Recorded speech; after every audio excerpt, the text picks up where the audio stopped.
Não cabe mais a psicanálise, não dá mais, né? Senão, de fato, ela corre o risco de desaparecer, né? Agora, eu não sigo, talvez vocês sigam. Vocês seguem behavioristas famosos? Difícil, né? Eu não sei, existem os behavioristas? Quem são eles? Quem são? Como vivem? Como se reproduzem? Existem neurologistas famosos que vendem, lembrei, né, terapias comportamentais, neuropediatras, psicólogos. E existem muitos pacientes, né? Muitas pessoas neurodivergentes que fazem perfis para influenciar pessoas e que falam de psicologia comportamental e dessa psicopatologização bem decidida. Rosa, eu tenho uma pergunta. No Ministério do Estranho Prazer, eu acho esse bem massa, assim, porque trago verdades, né, nessas frases. E eu vejo, assim, que fica um debate ali também, né, nos comentários. Ah, mas eu acho que não é bem assim, tem as ressalvas, né, acho que, principalmente em se tratando de criança, né, tem muita coisa assim de mãe. Uhum. Como é que é daí esse manejo, né, porque você fala, assim, de coisas, né, de como você se porta ao escrever, mas daí tem os efeitos da fala, né, e os diálogos quase anônimos, né, porque apesar de ter o nome da pessoa... O que isso quer dizer, né? Às vezes está ali um debate caloroso, né? Eu me lembro de um que eu li que era alguma coisa de desfraude, descame, blá, blá, blá. E tinha isso, as pessoas fazendo ressalvas. Não, peraí, não é assim, depende, lá em casa foi assim e tal. Eu acho que até, assim, tem essa coisa do social, né? Das pessoas colocarem suas ressalvas, mas às vezes ficam mais acaloradas, né? E aí como é que se faz, assim, né, com esse manejo dessa coisa? Você sabe que essa temática, né, desmame, desfraude, descame, desligue, tá nesse livro aqui, recomendo vivamente, eu trouxe alguns. É uma temática que sempre suscita debates e embates, né? Então, mas por quê? Porque toca, né, muito visceralmente a subjetividade dos pais em relação a essas questões, né? Mas então, eu acho que é uma pergunta interessante no sentido assim, o que eu observo, e eu já comentei com alguns colegas meus. Quando eu faço uma postagem que pode ser até mesmo polêmica, eu lembro que do Dalai Lama teve um embate muito forte ali, principalmente mães, né, dizendo que eu fiz do beijo, né, porque eu fiz a questão, não é só o Dalai Lama beijar, não sei o que, é uma questão cultural, mas é isso estar presente no cotidiano das crianças. E muitos colegas meus analistas vieram no direct dizer assim, meu Deus, Rosa, eu tenho um caso assim que a criança está completamente tomada, ela não quer mais que a mãe beije na boca, ela beija na frente da escola, ela beija no... Bom, então, o que eu percebi é assim, o modo como você escreve suscita ou respostas muito agressivas ou não. Então, o que eu observo que por mais que tenham comentários que não concordem, eu acho isso ótimo, que não concordem, nunca foram comentários agressivos. Você não tem haters? Não tenho haters. Quer dizer, se eu tiver haters, eles são bonzinhos. Né? São good haters. Good haters. Eles são bonzinhos, porque assim, entendi seu ponto de vista, porém... Né? E aí vão colocar, mas você não pode comparar o que o Dalai Lama faz e o afeto da família, etc., da mãe, etc. Quem respondeu isso é porque provavelmente deve beijar na boca o seu filho e se tomou. Essa é a surpresa, né? Você se surpreender com você mesmo. Meu Deus, isso foi escrito para mim, né? É um ataque. Então, o que eu percebo, assim, apesar dos embates que possa uma postagem produzir, no meu caso, eles nunca foram agressivos, nunca foram, assim, no sentido de atacar, me atacar, você é isso que a gente vê nos outros, muitos, né, desejam a morte, etc, etc. Eu acho que é o modo como você se posiciona. E quando há comentários que eu entendo que precisam de resposta, eu respondo. E respondo sempre nesse sentido, porque se eu preciso responder, é porque o comentário dessa pessoa me fez refletir. Então eu acho respeitoso você em alguma medida, dar uma sustentação. Ou até fazer um comentário. Não era por essa via que eu estava pensando, mas obrigado por você me abrir esse escopo. Eu coloco isso às vezes, né? Então, acho que tem esse aspecto. Mas isso que eu falava agora há pouco. A gente não é responsável pelos efeitos da nossa fala. A gente é responsável pelas transferências que suscita. Então, pode ser que nessa história aí, alguém me mande um direct, né? Puxa, pensei nisso, você atende, não atende, né? Porque isso também vai suscitando esse tipo de demanda, né? Mas eu acho que depende muito do modo, né? Do discurso em jogo. Porque uma postagem pode ser sustentada numa verdade. Né? Então eu falo verdades, eu não sei se eu falo verdades, não se fala toda, né? Mas no sentido de que essa certeza, né, de que aquilo que se fala é uma certeza para todos aqui devem comungar disso que eu estou dizendo, né? Disso que eu estou escrevendo. Não. Então existem debates interessantes que aparecem, mas eu não tenho que te dizer no sentido de comentários agressivos, nunca tive. Todos são haters educados. Nossa, né? Soft haters. Tem então, soft haters. Eu não acho nem que sejam haters assim. E pessoas que leem e não entendem. Né? Não entendem. É como se eu fosse ler, por exemplo, uma postagem de alguém que fala sobre física quântica. Eu não ia entender. Provavelmente meu comentário ia ser um pouco descontextualizado, porque eu não tenho condições de poder compreender do que está se falando ali. Você não acha super difícil? Eu estou pensando isso, fazendo um paralelo assim, com a posição de professor, que eu acho que tem uma semelhança e diferença com as redes sociais, que como professor você é colocado numa posição ali que você vai ser ouvido, vão projetar em você uma série de outras coisas, e tem um sério perigo da gente acreditar nisso, né? Só que como professor a gente vê as carinhas, se não for no online, né, a gente vê as carinhas, então a gente tem um outro responsivo, por mais que eles não falem. E uma das coisas que eu acho difícil é justamente isso, a gente é colocado naquela posição que alguém vai ouvir o que a gente tem a dizer, alguém vai dar inevitavelmente like, como você bem falou, e a gente às vezes pode acreditar que ser, né?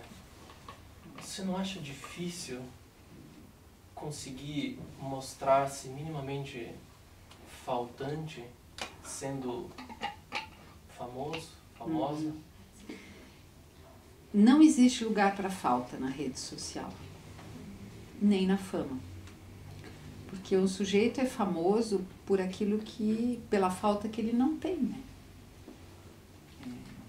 Como é que você conseguiu alcançar tudo isso? Quer dizer, há algo aí que não te falta, certo?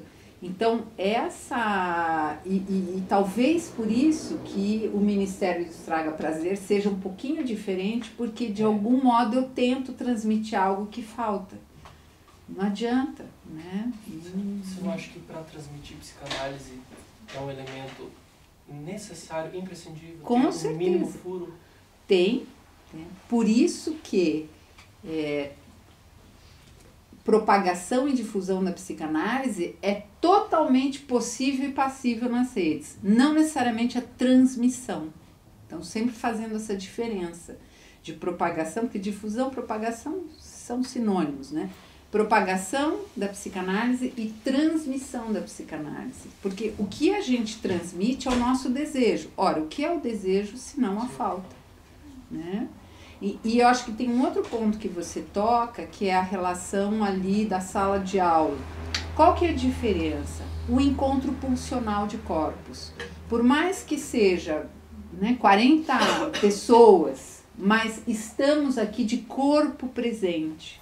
Isso faz uma diferença brutal, porque as redes, elas são virtuais, elas são excorpóreas, né? Ou seja, o sujeito não está ali, estando ali, como uma aula online, que você pode desligar a câmera, você pode estar até prestando muita atenção, mas nada, e isso é uma questão também que eu falo sobre atendimento virtual, nada substitui um encontro pulsional de um atendimento presencial.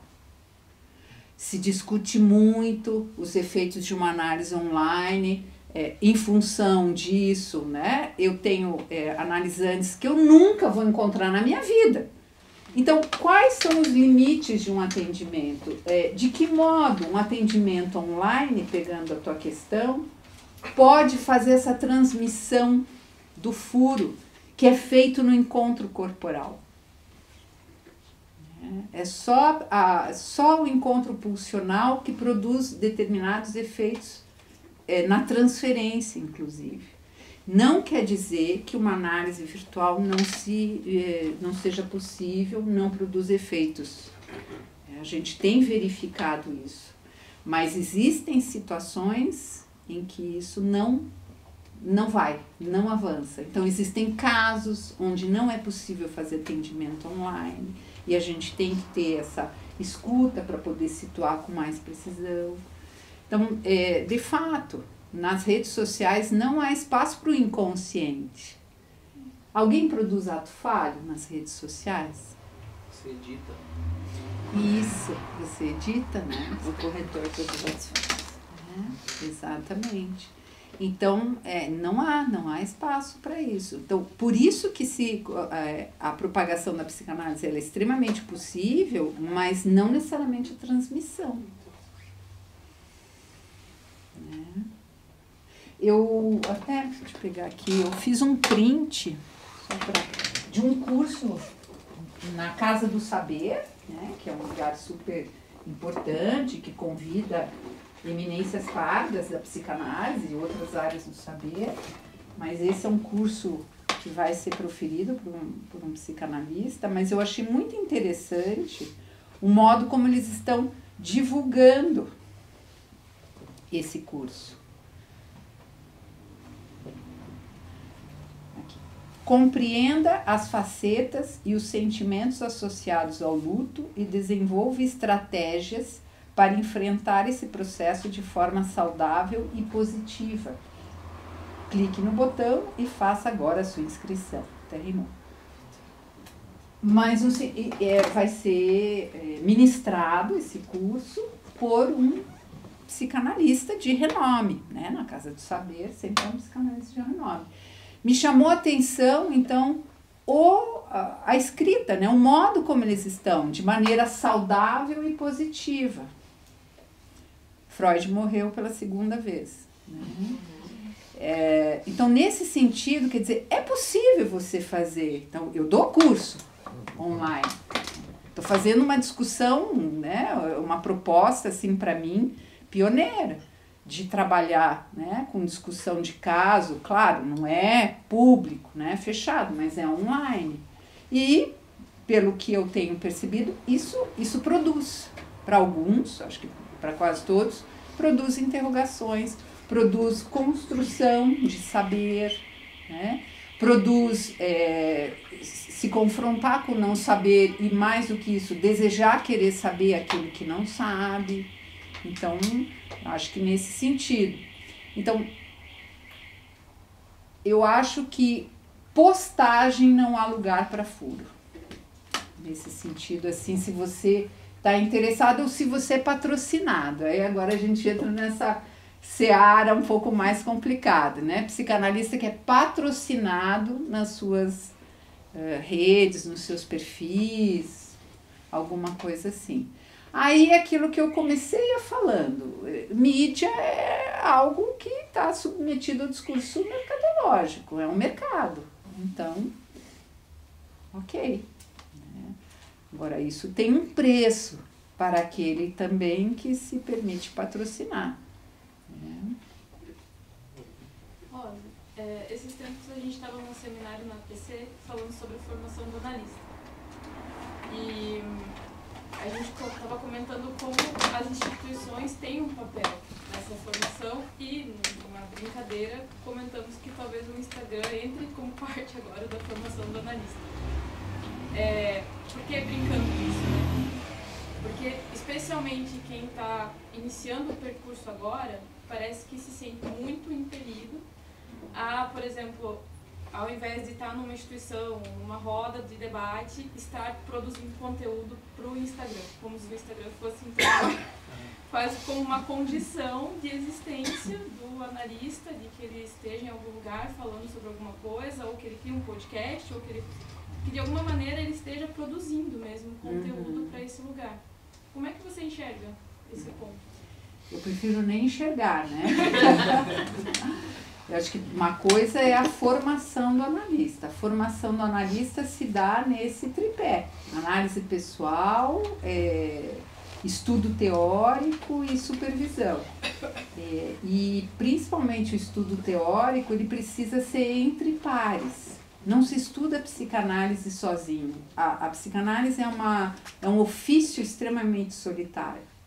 Então você precisa dos pares na sua formação também. Né? Você precisa dar testemunho do seu percurso, você precisa ouvir o testemunho do outro, você precisa produzir debate, né, na sua formação. Então, a formação do analista, ela é da ordem da construção de um estilo sustentado num saber que se constrói, né, que vai se organizando, vai se tecendo. E na análise pessoal, onde esse estilo, né, que culmina no desejo do analista, vai se produzir. O que você está falando de pessoas que se lançam a exercer a clínica e para que angariar pacientes produzem conteúdo, não tem nada a ver com formação do analista. Absolutamente nada. Eu posso utilizar das redes sociais para fazer um curso, né? Mas eu não vou fazer formação do analista seguindo o Dunker.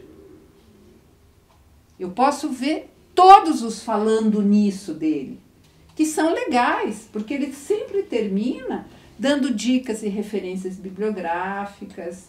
Eu acho que a gente tem um agradecimento a essas pessoas que mantêm a psicanálise viva. Né? Eu acho que eles têm uma função importante, contanto que não pulverizem a psicanálise. Agora, produzir conteúdo, em que sentido? Por que eu estou produzindo conteúdo? Que conteúdo que eu produzo? Para que eu estou produzindo conteúdo? Para que eu vou falar sobre isso? Né? Agora, como que a gente vai produzir demanda para nossos consultórios? Isso é uma questão interessante, principalmente quem é recém-formado, é difícil, é complicado, todos nós passamos por isso, né? As redes sociais são um bom lugar para você fazer uma divulgação ética, né?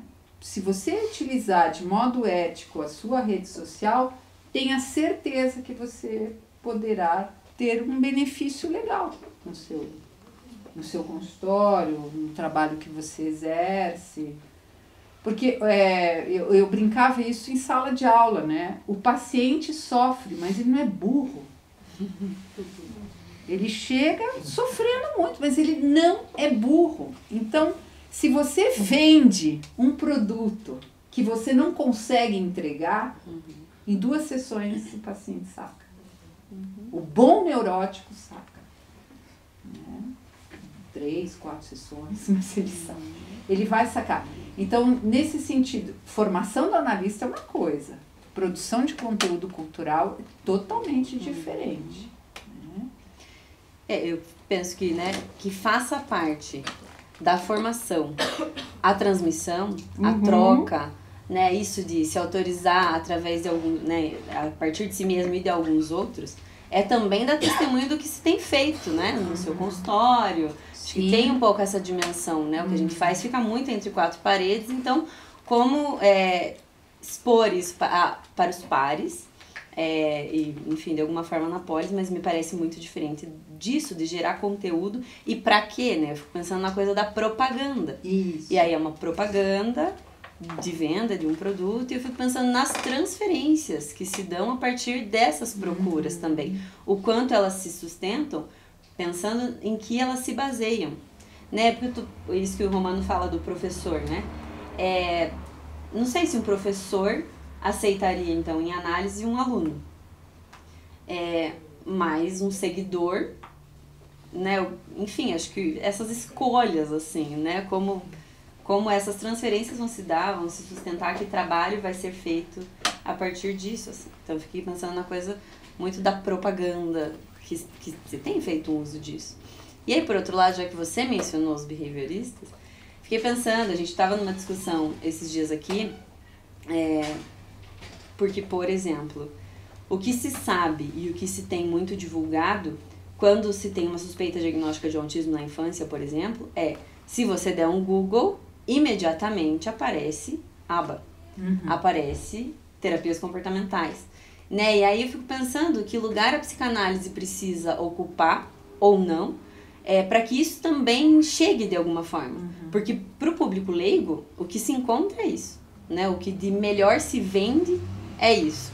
E aí, a gente não divulga isso de alguma forma? Porque isso é transmissão. Você falou em autismo, um bom nome para vocês seguirem é Inês Catão. A Inês Catão, ela tem feito, né, postagens muito interessantes, e ela é assim, curta e grossa, esse é o estilão da Inês, muito pontual sobre, por exemplo, a questão do autismo, que é, né, uma temática importante dela de clínica, de pesquisa, de publicações. Então, é dever do analista. Então, por isso que eu falei, é importante a gente fazer essa transmissão, a gente abrir ao mundo que psicanálise existe. Uma vez eu fiz uma postagem, né, que a psicanálise, ela é ultrapassada, porque ela está no futuro. Então, assim, você dá um outro olhar, e se você fica, né, o psicanalista fica reduzido no silêncio do seu consultório, você está fazendo um desserviço não a você, mas à psicanálise. Né? E aí eu acrescentaria ao sujeito que sofre. Sim, né? Porque se tem acesso, são essas terapias que são totalmente dessubjetivas, né? E mecânicas, enfim, objetalizantes. Então, eu acho que nesse sentido, assim, se o que se transmite é para um público que não é psicanalista, lá quando você estava falando da doutor, né? Isso de minimamente esse outro olhar sobre os sujeitos, acho que isso seria interessante, né? Que as pessoas pudessem ter acesso para a partir daí fazer suas escolhas. Por outro lado, a gente não vai entrar no discurso mercadológico de vender resultado. Isso. E aí a gente pode sair perdendo. Mas... É que nem as publicações, né? Publicação de livro, mais ou menos a ideia das publicações que você faz em rede social. Então, você faz uma publicação de um livro teórico, etc. Eu tenho 2 publicações que se baseiam na psicanálise, mas que não tem nenhum objetivo de se dirigirem para psicanalistas, que é o Como a Gente Vira Gente e o Desmanual para Pais e Avós, né? Então, eu acho que essa é a grande transmissão, porque ali é um livro que você lê numa sentada, os 2 livros, você dá risada, é engraçado, mas se sustenta uma ética psicanalítica. Então, eu acho que é um grande... É uma importante função, como eu falei antes, né? Manter a psicanálise viva na Polis e prestar esse serviço de pensar o sujeito, pensar a infância, a criança, o sofrimento desde uma outra perspectiva, né? Desde uma outra, um outro olhar, eu acho. E também a partir de uma ética, né? Sim, pensando sempre. Nisso, a transmissão do Dunker, por exemplo, apesar de ser muito acessível, tem uma ética, tem um rigor ali, tem uma preocupação. Os teus livros, como você sugeriu, eu falei, pensei no Arthur, da Kupfer. Sim, é muito interessante, também não é teórico, não é para psicanalistas, mas são livros, né, são obras, enfim, que transmitem algo. Eu fiquei pensando nisso, porque tem algo a dizer. E aí, por isso, há uma transmissão.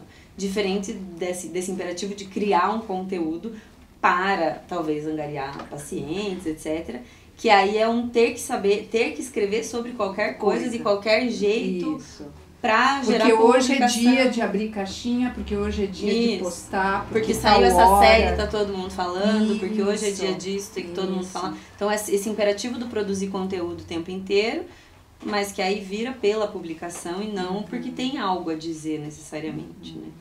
Então também tem efeitos disso. Sim. Me lembrou, né, a fala plena e a fala vazia, né, que o Lacan comentava. Claro que numa rede social está muito mais para fala vazia do que plena, é evidente, mas nesse sentido, o que eu quero dizer quando eu faço uma postagem, né? Eu quero me promover, então essa ideia, né, de performance, produzir performance ou produzir discurso, né? Então, eu quero me promover, olha, né, como eu sei, como eu faço, como isso, como aquilo, ou eu quero produzir discurso? Eu fico pensando nesses atravessamentos da imaginarização também que rola do lado de quem produz, que é de quem vai me ler. Estou sendo acusada de pasteurizar conceitos. Então, tem isso também, né? O que o grupo, a casta dos psicanalistas vai pensar se eu disser de uma maneira muito simplista ou muito simplificada até, né? Então, talvez vá um pouco por essa via, né? E aí, talvez pensar como falar de modo acessível sem ser leviano, né? Acho que é um desafio também. E eu nunca vi, por exemplo, numa postagem dessa, alguém dizer, procure um psicanalista. Vá a um psicanalista. Você conhece um psicanalista? Ou algo nesse sentido, que parece uma heresia.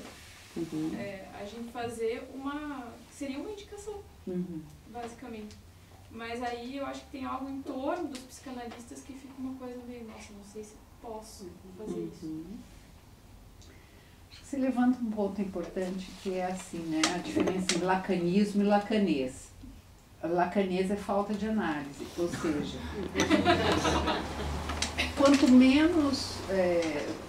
mais difícil for para você compreender um conceito psicanalítico, é porque você não o viveu na sua própria análise, ou porque você não o compreendeu suficientemente para falar disso em outras palavras.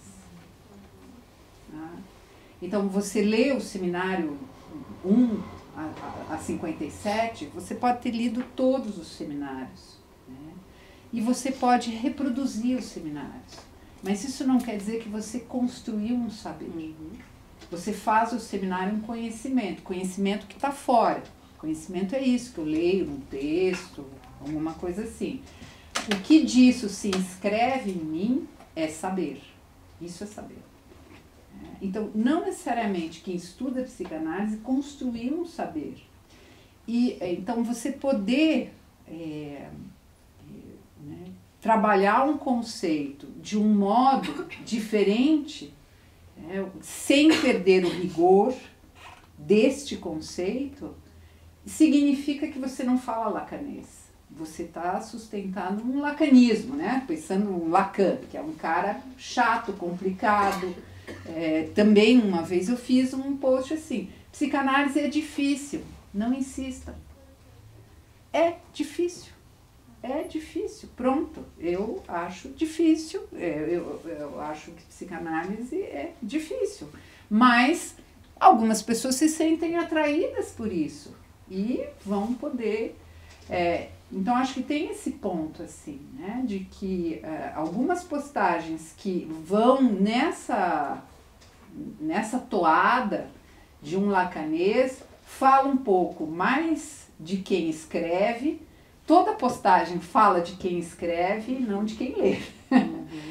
De quem vê essa postagem. Então, acho que esse é um ponto importante.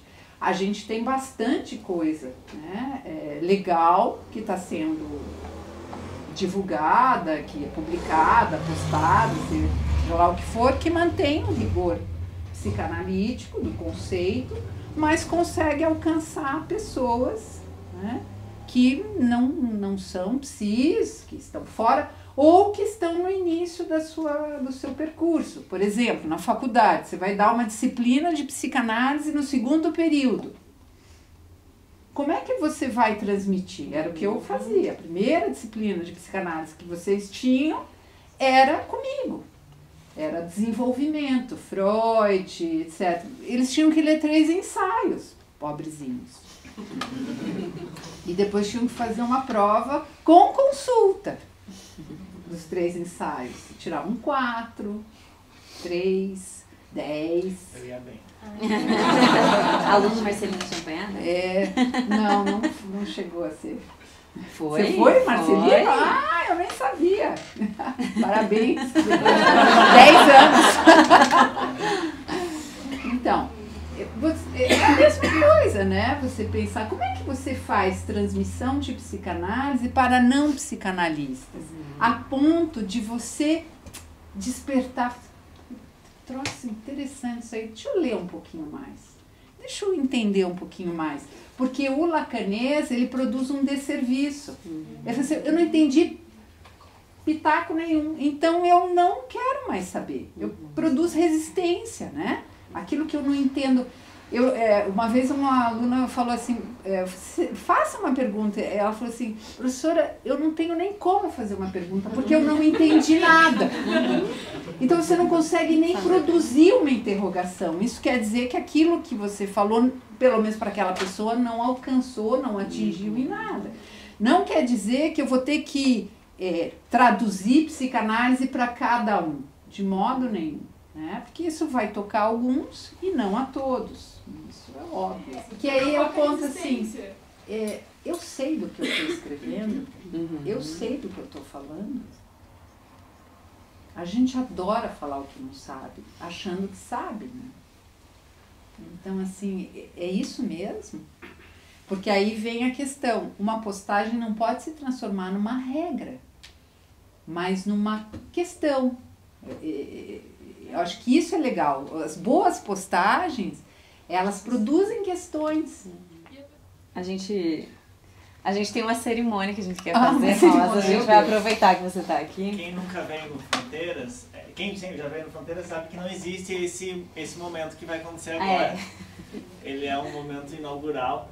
É porque, na verdade, desde o início que eu e a Kathleen começou a procurar uma salinha para a gente atender e de repente virou essa casa, a gente sempre, quando essa casa virou, a gente sempre, como a Kathleen falou no início, Rosa, você foi uma pessoa que, né, esteve ali no meio dessa transmissão da psicanálise, tem todo um lugar importante para nós, e em várias mensagens que a gente já trocou, eu sempre falava, você tem que vir na dobra para inaugurar a dobra e tal, né? E a dobra, como não tem marco inaugural, a coisa foi acontecendo, a gente não acredita nessa coisa da origem do nascimento, essa coisa, a gente é contra essas coisas.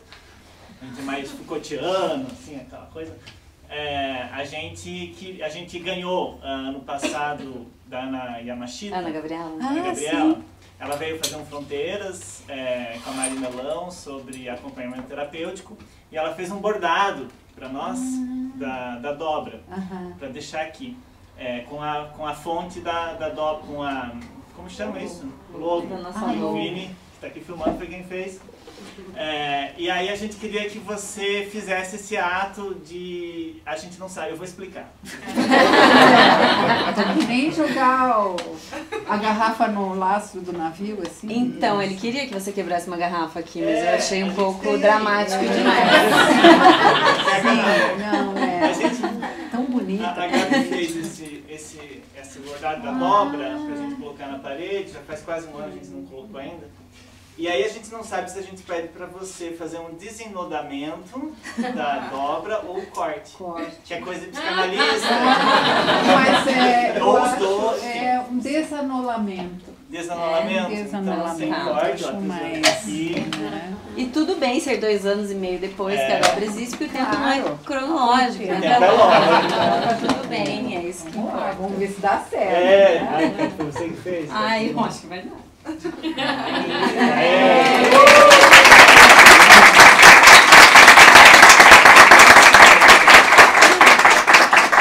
colocar aqui. Então é isso.